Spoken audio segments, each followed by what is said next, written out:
Yo, welcome to the Table Talk podcast, where we sit down, pull up a chair, and we get started.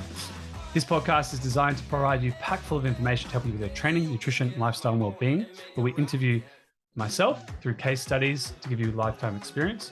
And then we also interview high-performing individuals or other career-focused people who are looking to make changes in their lifestyle, training, nutrition, and well-being. So let's pull up that chair and let's go. Hey, welcome to episode 4, where we interview Reece Adams, who's actually a good friend of mine, who I met long ago at Enterprise Fitness under the boss man himself, Mark Tobre. So Mr. Tobre, when you're ready to jump in for your own interview, let's crack a lack and let's get in for it. So in this podcast, we're going to talk with Reece Adams about his habits, his rituals, and kind of a bit about himself. It's going to be broken into a few episodes because Reece started in the fitness industry about 11, 12 years ago with a company called One Fitness. He then transitioned over to working in Enterprise Fitness, worked his way through the ranks, became the wizard, the man that through consultations, nutritional assessments, he would be able to have a good idea of when to implement a refeed, and he would see people drop 2-3 kilos. So a lot of people, when it comes to dieting, have to eat less. But with Reece, he would have refeed periods where people had to eat more and then would lose more weight. And he just understands how the microbiome and stress response and just training, nutrition, lifestyle, and brings it all together. So from there, he then has amicably left with Enterprise. So it's exciting times, which gave birth to REDEFINed Fitness. It's from here he's built a company where he works alongside other personal trainers in body composition, fat loss, and muscle building to help them really juggle their life. So most trainers work 60, 80 hours or work 10 hours a week and not get enough clients. He's found a way to help those in need, to provide systems and tools to help those in need. So this has created an environment for success and inventively a strong team of body comp specialists. So with that said, done and dusted, let's dive into the episode and let's meet Reece Adams, understanding his rituals, his guides, a bit about business and his lifestyle training as well. Enjoy. Let's dive in with Reece Adams in episode 4, the Magic Wizard, or the co-founder, owner. Not co-founder. Oh my God. Let's just delete all that. Start again. Derail. Was co-founder. Part 1. It's interesting. Like co-founder, but it's like founder. Like which one is it? It should just be founder or the owner, the creator, Founder, the investor, owner, and creator. Co-founder, founder, creator, boss man, investor, the man himself, Reece Adams, episode 4. We're going to dive in. We've got a list of questions. The exciting thing with Reece, he used to manage a few podcasts and he used to be the man that asked questions. So I'm quite excited to turn the tables and ask the questions. And him being a robot, beep, boop, boop, boop, it will obviously flow in order from 1 to 14 in a very detailed order. And if it doesn't, don't worry, we'll do a rapid fire of all the questions at the end. I actually wrote down notes for each question, Carl. So that's how robotic I am. It needs to be done in a certain way, and I didn't want to miss anything. Have you written down your tonality of choice? No, not the tonality. Just dot points. Something I've learned over the years. Mark actually helped me with this. Mark from Enterprise helped me with dot points, and not. I used to basically, when I would lecture or do anything, it would be pretty much write out the whole sentence. And the problem with writing out the whole sentence is it sounds like this and it is very boring. So got better at making dot points and basically using it just to direct and make sure that I cover everything I need to. Yeah. I think one of the first nutrition seminars you did with the food pyramid, a calorie pyramid, and I remember the train for fuel and performance, the macros and the micros, and you sitting down with Mark at the end, and he goes, "How many more slides did you have?" And you're like, "I got through half." He's like, "Oh, dude, you got to cut this in half." Okay, and you guys literally were like, "All right, summarize this, do this." And you're like editing it as you go along. So yeah, a very Dubois way of presenting. All the detail, all in all the slides, maximum value, maximum effort. that was my perception, but unfortunately, when you have a time period, it's important to stick to that. Yeah. So, well, one question we didn't put in here is, Reece, what's your first memory of me? Oh, probably the guy who asks the tough questions. You have a tendency to mark and go, who has a question? And the first person to put their hand up is always Carl. And it's always a question that I go, that's a good question. So that's how I think of you, Carl. Oh, the question guy. So questions. But good questions, not just because sometimes people ask questions sort of specific only to themselves, but you're very good at asking questions that are relevant to, like a whole group of people that, you're a contributing kind of guy. And I appreciate that about you. Ooh. Well, guess what? You get to contribute today by telling everyone the first three questions. What does your morning routine look like? Your nighttime routine like? And what are you currently doing for training? Okay, so let me get to my dot point. So basically, morning routine. I'm actually not someone who is. You hear of these people, they like to get up 5 a.m. and things like that.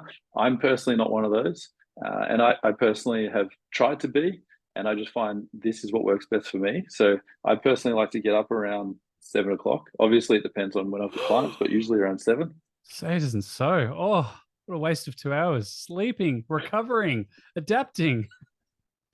But this at the moment works for me. It may change, but this is what I'm currently doing. So basically, first thing I do is I check how clients are progressing. That's the first thing I like to do. And any messages I've got to get back to or anything like that. And then I go to the bathroom. Once I go to the bathroom, I weigh myself and have a shower. And then I start my breakfast. And that's literally every morning how I like to start my day. So you wake up, grab your phone. You don't hydrate. You just start responding to clients first. You go to the The bathroom problem and with weigh hydrating, yourself. Carl, is then I can't weigh myself because it needs to be fasted. And if Mm. I have that water, then all of a sudden it's going to throw up my scale. So then I might as well not even bother weighing myself. So and it happens sometimes. I forget and I have a glass of water. I'm like, okay, I'll weigh myself tomorrow. And everyone's human. These things happen. So it's one of those things that doesn't happen often, but it does happen. Does that throw you off a little bit? Are you like, oh, my day is ruined? I drank water. My scale It weight. it, it used it used to, but having competed back, well, probably it's like 8 years ago now, 2015. So back in those days when I was competing, 2015, took my training super super serious. It was one of those things where I had to eat, more meals is better. It has to be at this time of day. Everything was super regimented, and if I missed a meal, it was it was a stressful experience. There was an increase in cortisol if I missed a meal. Yeah. Whereas now I personally eat 4 meals a day and that works for me. So it's something I've found over the years is getting, I guess, optimizing things and not necessarily might not be the best thing for results, but it's the best thing for my lifestyle and my sanity. So 4 meals worked for me. And at the end of the day, I always say to clients, my job is not to make your life miserable. My job is to get your result. So for me, by doing 4 meals, I'm able to get the result that I want to get with my training. So 4 meals is just how I do it. And not drinking water first thing in the morning. Got it. Noted. So Yes. anyone listening, just don't drink water first thing. Weigh yourself, then drink. Yes. Weigh yourself first. That's great. What about peeing? Should you pee first or should you weigh That's why I first? mentioned the bathroom because you'll notice I mentioned bathroom. Go to the bathroom. So I do a I number do. I one. do. I do a do do as well if it's necessary. So number one or number two, whatever necessary, get that done, and then weigh yourself because obviously that throws things out as well. But are there scales in the bathroom as well? Because you say bathroom, that could be just scales. You have to be very specific, Reece. We're getting Yeah, results so here. You gotta they're bathroom scales and they're in the bathroom. That's love where it. I keep them, and they're basically in between the toilet and the basin. So slide them out. Love it. Pee, weigh, wash hands. It's all right there. I love it. Systemized, robotic. So, well, you mentioned so it's been 8 years of competing. So, how many comps have you done personally yourself? So I actually only did 2 years of competing. So I competed in 2015 and 2016. So Yep. this brings us to the next question, like what am I doing in my training? So managed to injure my shoulder when I was training for the 2015 comp. And ever since have been basically just working on optimizing it. So still managed to compete in 2016, wasn't able to overhead press. So just heaps of side raises. And then realized that I didn't want to keep competing if I wasn't going to, continually be better than I was before. So then basically my goals changed and it was just became more about coaching people. So started focusing on coaching people more so than just training myself. Because I'll be totally honest, I think everyone likes the idea of becoming like a professional athlete, but at the end of the day, it was something that I I wouldn't have minded getting a pro card. I think that would have been cool, but I just couldn't see myself competing regularly. I personally like the journey. I don't like getting on stage. So I Mm. don't like to be the center of attention. So this public speaking thing that we're doing right now is not something that comes naturally to me and often can be quite stressful, which is why this is only the second one I've ever done. I have been asked to do others, but I it's not that I don't want to do them. I just get really nervous, and then I'm just like, no, no, no, stay in the safe zone. This is safe. You don't need to do that, and then I just don't do them. So, but it's one of those things where personal growth. If you want to grow, it's important to do things that make you uncomfortable. Yep. And obviously be interviewed on the table talk and have Yeah, hundreds of people looking at you, listening, thousands, tens of thousands right now in this moment. Well, actually, no, it's just me and Reece. I've actually got a really cool story that I think people might find helpful, but also entertaining. Basically, it was geez, I forget the year. Basically, many years ago, Mark asked me to, when I was working at Enterprise, asked me to go to Montreal and do a private internship with Charles Poliquin. But basically, there was a caveat, which was if you come, you must present in front of Charles Poliquin. So No way. That's given awesome. given given that I am terrified of public speaking, there's this guy Charles Poliquin who I'd never met him at this stage, so he's this legendary character, and still is to this day. And basically, I have to present in front of him, so that was super nerve wracking. And my way of dealing with that, I was like, okay, if I'm going to do something out of my comfort zone, what's something else I can do out of my comfort zone? Because I don't know if you've ever experienced this, Carl, but if you do something out of your comfort zone, you're usually more comfortable with doing something else out of your comfort zone. Would you agree with that? Like Yeah. you're out of your comfort zone, so you might as well. It has levels, so you just kind of just roll with it. So basically, I had no real desire. I was never really like a motorbike guy, but I went out and got my motorbike license and bought a motorbike. And at first, I was really bad at it. I literally, when I got the motorbike, I went to buy. I bought a brand new from the city, and they said, "Oh, you can pick it up today and just drive it straight out." I'm like, "No, no, no, that's okay. I'm gonna get someone to come pick it up for me." So they basically had a friend go pick it up. They dropped it at Enterprise for me, and then I rode it home from Enterprise. But literally riding home from Enterprise to the next servo, which was 3 blocks over, I had someone stick their head out the window, "Get off the road!" Literally said that to me.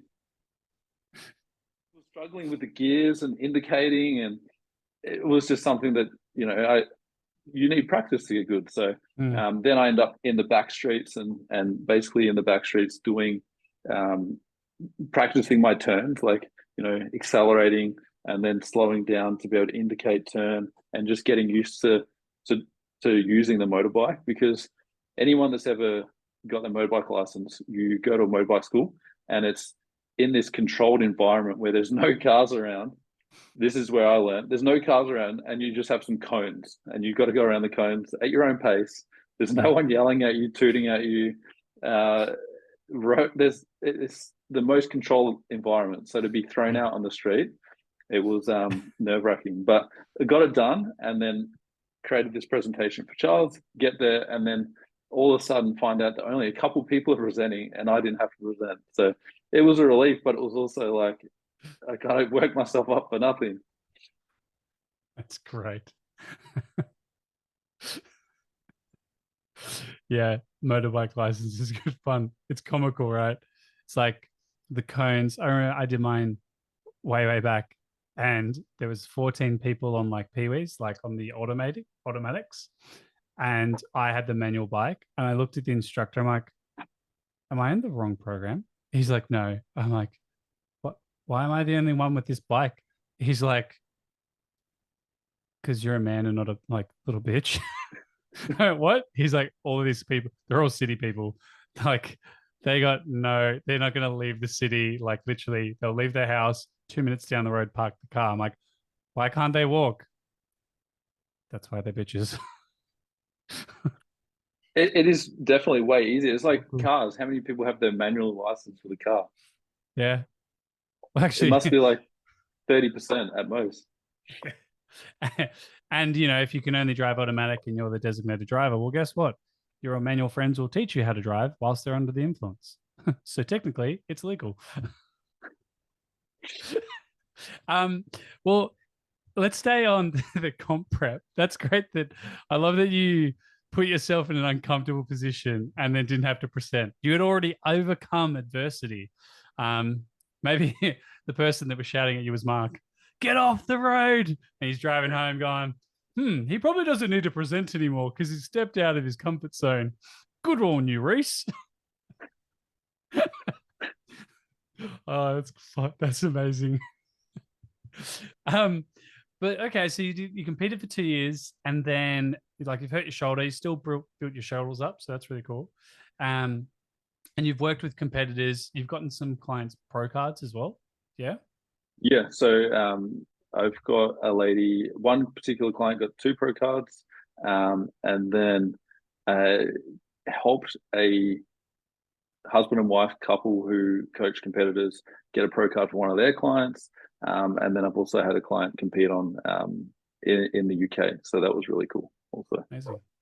And like, because I believe, like, obviously you're a big person of reflection, learning, and evolving what you do. As you said, you used to eat a lot, and now you eat 4 meals and um, make everyone miserable. Now find, don't make people miserable, but obviously get them results. So sometimes you got to push them, sometimes you don't. It was never to make them miserable, Carl.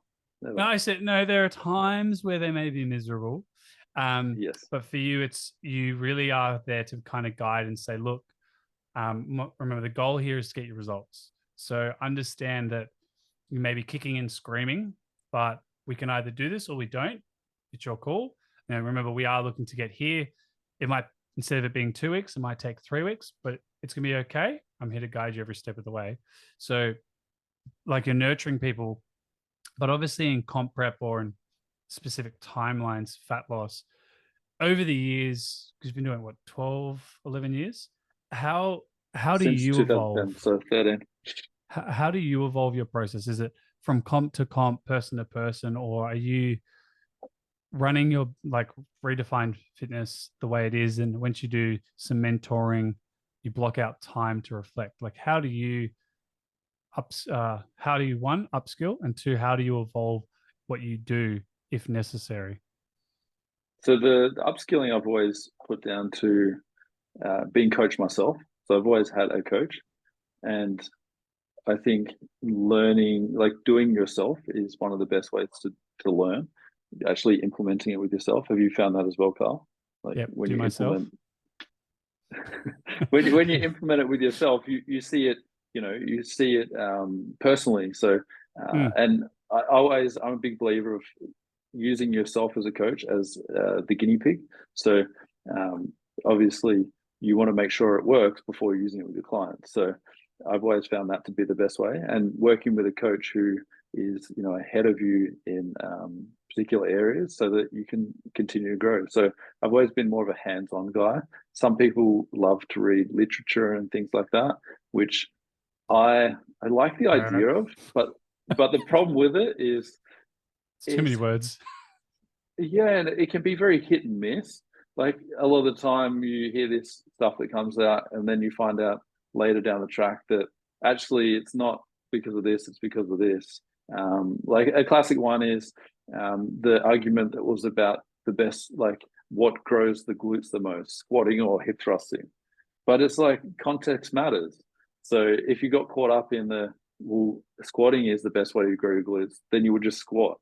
But what I found was in context, you can, like, what's the weakest link of a squat? Your lower back. What's the, like, with a hip thrust, you don't often have that to be the issue. And also, how frequently can you squat versus hip thrust? Like, you can hip thrust more frequently. So it's context matters. And why not just include both?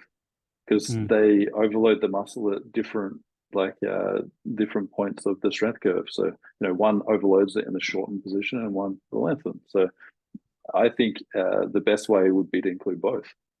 Because I personally, and that's another thing where, from personal experience, I found when I only had clients squatting, I didn't see a huge improvement in their glutes until I actually included the hip thrust. So I think that might be a case of just including more direct hip work.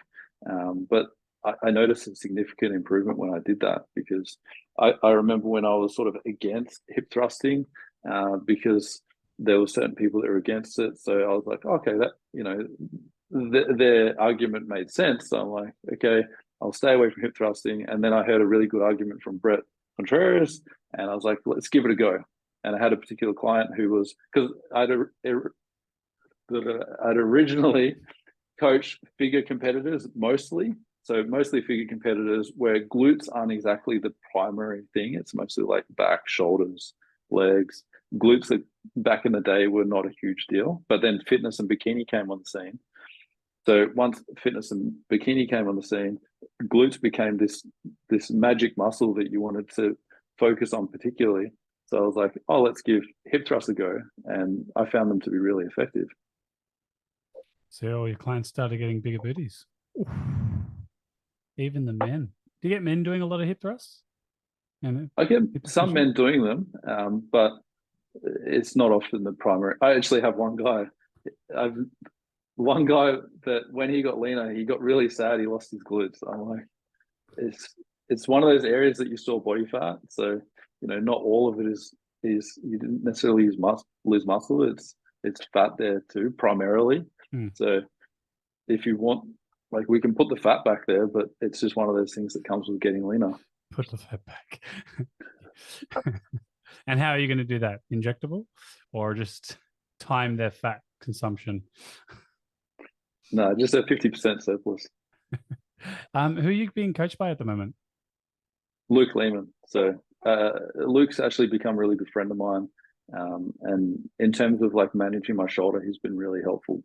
So he has this philosophy, which is called structural backloading. You may have heard of it, where basically instead of putting the structural work at the end of the workout, you put it at the start. So it's one of those things at the moment.